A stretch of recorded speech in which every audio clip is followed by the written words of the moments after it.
তোদের পড়ালেখা কেমন হচ্ছে রে? এই তো বাবা, সামনের মাসেই পরীক্ষা। গত সপ্তাহে শুক্রবারে সিলেবাস শেষ করেছিলাম একবার। এখন শুধু রিভিশন দেব, তারপরেই প্রিপারেশন পারফেক্ট। বেশ বেশ, এইভাবেই পড়ালেখা করতে হয়। তোর কি অবস্থা? এই তো বাবা, চলছে। তোর মুখ এমন শুকনো হয়ে আছে কেন? কাল রাতে ঘুম হয়নি নাকি? ও তো সারা রাত জানালার কাছে বসে কি জানি একটা দেখছিল।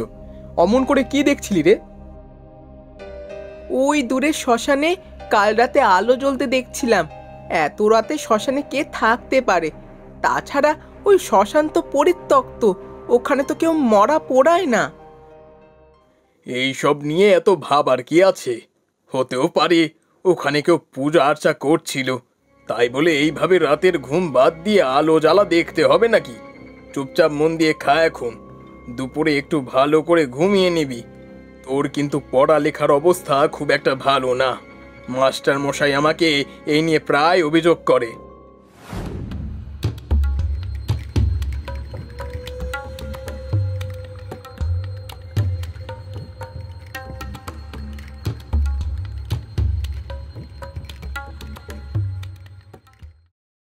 এই দাদা, তুই তো রাত জেগে পড়িস, কখনো দেখিস নি এসব? কিসের কথা বলছিস? ওই যে তখন খাবার টেবিলে বললাম দূরে আলো জ্বলতে দেখা যায়।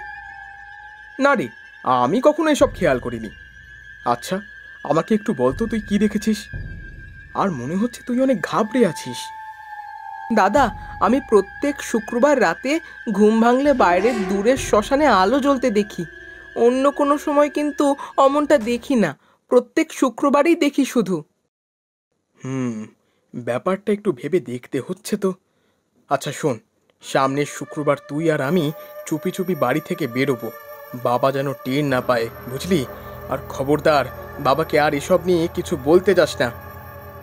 ঠিক আছে দাদা।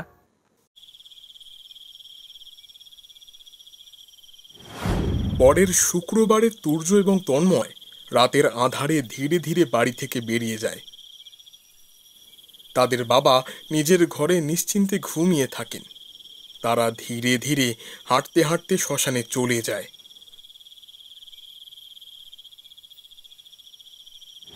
শ্মশানে পৌঁছানোর পর তুর্য বলে, দাদা, এখানে তো লুকানোর কোনো জায়গাই দেখতে পাচ্ছি না। আস্তে কথা বল, আমি দেখছি আশেপাশে লুকোনোর কিছু আছে কিনা। তুই আমার পেছন পেছনই থাকবি, কিন্তু বেশি দূরে যাবি না। এইখানে আয়, এখানে লুকালে ওনারা কেউ দেখতে পাবে না। দাদা, তুই এরকম আস্তে আস্তে কথা বলছিস কেন? এখনো তো আশেপাশে কাউকে দেখছি না। এখন দেখছিস না তো কি হয়েছে? কিছুক্ষণ পর তো পেছন থেকে আসতেও পারে।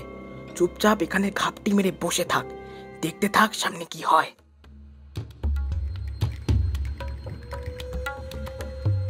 একদম চুপ থাকিস। এবার আর কোনো কথা বলবি না, শুধু চুপচাপ দেখ কি হয়। একটু যদি টু শব্দ হয় তাহলে কিন্তু ওরা আমাদের ধরে ফেলবে। ঠিক আছে দাদা। দাদা, ওরা কি করছে? আমি নিজেও তো বুঝতে পারছি না, দেখতে থাক।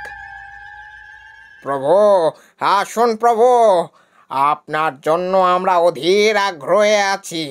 এই অধমদের ধরে একটু তৃপ্তি আনুন। বিগত 2 শুক্রবার আপনার দর্শন পেলাম না প্রভু। যদি আমাদের ভুল হয়ে থাকে তবে ক্ষমা করবেন, তবু এভাবে মুখ ফিরিয়ে নেবেন না।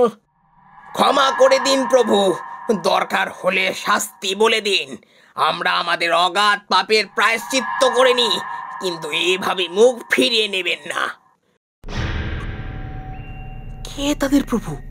কোন প্রভুর তারা এতদিন ধরে দর্শন পেয়ে এসেছে? আচ্ছা দাদা, বিধাতা বা প্রভুর দর্শন পাওয়া কি এতই সহজ নাকি? আচ্ছা, দেখি কি হয়। তোমরা কারা বাছা? আমি তুর্য, আর ও আমার দাদা তন্ময়। এত রাতে তোমরা এখানে কি করছো? তোমাদের বাড়ি থেকে বের হতে দিয়েছে কি করে? আমরা চুরি করেই বেরিয়েছি, আমাদের ক্ষমা করবেন সন্ন্যাসী বাবা। সামনের ওই সন্ন্যাসীগুলো কি করে রাতের বেলা, তাই দেখার জন্য এসেছি। আমরা চলে যাচ্ছি, চল তুর্য। জি বলুন। এসেছো যখন, তখন তোমাদের ওই রহস্যের উত্তর জেনে তারপরেই না হয় যাও। না না, ঠিক আছে, আমরা চলে যাচ্ছি। দাঁড়া না দাদা, উনি যখন বলতে চাইছেন তখন শুনি আমরা। তাছাড়া আমরা এসেছিলাম তো এখানকার রহস্য উদ্ঘাটন করতে। আহা, কথা বাড়াস না তো, বাড়ি চল। ওরা মৃত্যুঞ্জয় সন্ন্যাসীকে ডাকার জন্য যজ্ঞ করছে। মৃত্যুঞ্জয় সন্ন্যাসী? উনি আবার কি? সে একজন অনেক বড় মাপের সাধক। একসময় ওই সন্ন্যাসী একজন বিশিষ্ট ব্যক্তি ছিলেন, কিন্তু পরবর্তীতে হঠাৎ তার জীবনে এমন এক দুর্যোগ ঘটল যে সে ভালো থেকে খারাপের দিকে নিজেকে পরিবর্তিত করে ফেলল। যাদের এই কালো দীক্ষা নিতে হয় তারা মৃত্যুঞ্জয় সন্ন্যাসীর আগমনের জন্য যজ্ঞ করে। কি হয়েছিল ওই সন্ন্যাসীর সাথে? তিনি হঠাৎ ভালো থেকে খারাপ হয়ে গেলেন কেন? মৃত্যুঞ্জয় সন্ন্যাসী সবার কাছে সিদ্ধ পুরুষ হিসেবে পরিচিত ছিলেন, কিন্তু একবার এক আমাবস্যার রাতে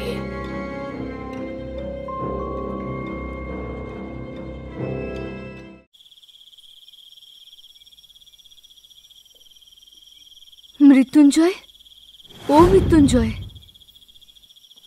কে কে ডাকছেন আমায়? অদ্ভুত, মাত্রই কারো একজনের গলার শব্দ পেলাম, অথচ এখনো কেউ সাড়া দিচ্ছে না। দূর ছাতা, চলার পথে এমন বাধা আসলে সামনে এগোবো কি করে? এখন আর কোনো ডাকে থামা চলবে না। তোমার সামনে আসার মতো সাহস আমার নেই, তবে তোমার শুভাকাঙ্ক্ষী হিসেবে বলছি, সামনে যেও না। হয়তো তুমি বিশাল বড় সিদ্ধ পুরুষ হতে পারো, কিন্তু তোমার উপরেও কেউ একজন আছে যে তোমার ক্ষতি করার চেষ্টায় হন্যে হয়ে ঘুরছে। কে তুমি? সাহস থাকলে সামনে আসো। আমি মৃত্যুঞ্জয় সন্ন্যাসী, কাউকে ভয় পাই না। কে আছে আমার ওপরে? কে ক্ষতি করবে আমায়? কি হলো, চুপ করে আছো কেন? কথা বলো।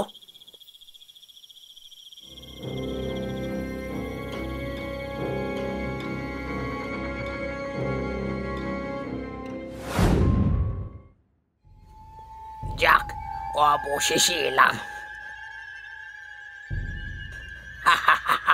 ওই পেতনি কি বলছিল আমার চেয়ে নাকি বড় কেউ আছে যে কিনা আমার ক্ষতি করবে?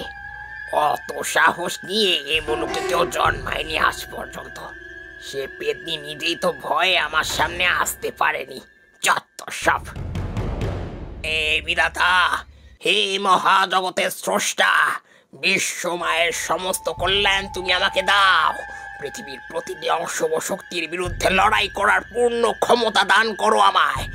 আমায় কৃপা করো। কে পেছনে? দুষ্ট পেতনি, তুই আবার এসেছিস? সামনে আয় এবার, সামনে আয়, না হলে কিন্তু মন্ত্র পড়ে তোকে সামনে এনে দাঁড় করাবো। অত মন্ত্র পড়ে কাজ নেই। তোর মন্ত্র কখনো আমাকে বশ করতে পারবে না। কে তুই? তোর এত বড় স্পর্ধা হয় কি করে আমার মতো একজন সিদ্ধ পুরুষের সামনে এসে আমাকে ভয় দেখানোর? সামনে আসলে নিজেকে সামলাতে পারবি তো? তুই কি চাস আমার কাছ থেকে? কে রে, ভয় পাচ্ছিস এখন? অবশ্য ভয় পাওয়ারই কথা। ভয় না পেলে বুঝতাম তোর ভেতরে এখনো ঈশ্বরের প্রতি প্রেম জাগ্রত হয়নি। যা করছিস সব লোক দেখানো। অবশ্য তোর অহংকারী মনে হয় তোর সবকিছুই লোক দেখানো। দেখ অনন্ত, আমি বুঝতে পারছি আমি ভুল করেছি, কিন্তু তুই আমাকে ক্ষমা করে দে। মানুষ মাত্রই তো ভুল হয়। কাউকে খুন করা, তার পরিবারের কাছ থেকে তাকে সরিয়ে দেওয়া, এটাও বুঝে শুধু ভুল হিসেবেই গ্রহণ করে নিয়ে আমার চুপ করে যাওয়া উচিত? তুই যতই শুদ্ধ পুরুষ হোস না কেন, তোকে আমি কখনো ক্ষমা করব না। আর এর জন্য তোকে পৃথিবীর ধ্বংসের আগ পর্যন্ত ভুগে যেতে হবে। না অনন্ত, এমনটা করিস না। অনেক দেরি হয়ে গেছে। না না না না না, অনন্ত না, আমায় মারিস না, দয়া কর। পৃথিবী ধ্বংসের পরে তোর সাথে আমার নরকে দেখা হবে। তার আগ পর্যন্ত তুই পৃথিবীতে শয়তানের দৃষ্টান্ত হিসেবে, সন্ন্যাসী মৃত্যুঞ্জয় হিসেবে সবার কাছে পরিচিত হবি। যারা এই শয়তানের দীক্ষা নিতে চাইবে তোকে ডাকবে। কি সাংঘাতিক কাণ্ড! তার মানে এখন আমরা মৃত্যুঞ্জয় সন্ন্যাসীকে দেখতে পাবো যদি আরো কিছুক্ষণ অপেক্ষা করি। হ্যাঁ, নিশ্চয়ই।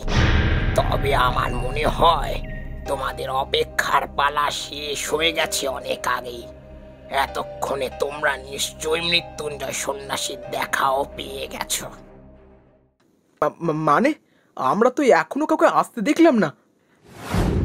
আশা করি এবার তোমরা ধরতে পারছ মৃত্যুঞ্জয় সন্ন্যাসীকে। দাদা তাড়াতাড়ি পালা, এইটাই সেই মৃত্যুঞ্জয় সন্ন্যাসী। পালা তুর্য পালা, আর একবার পেছনে ফিরে তাকাস না।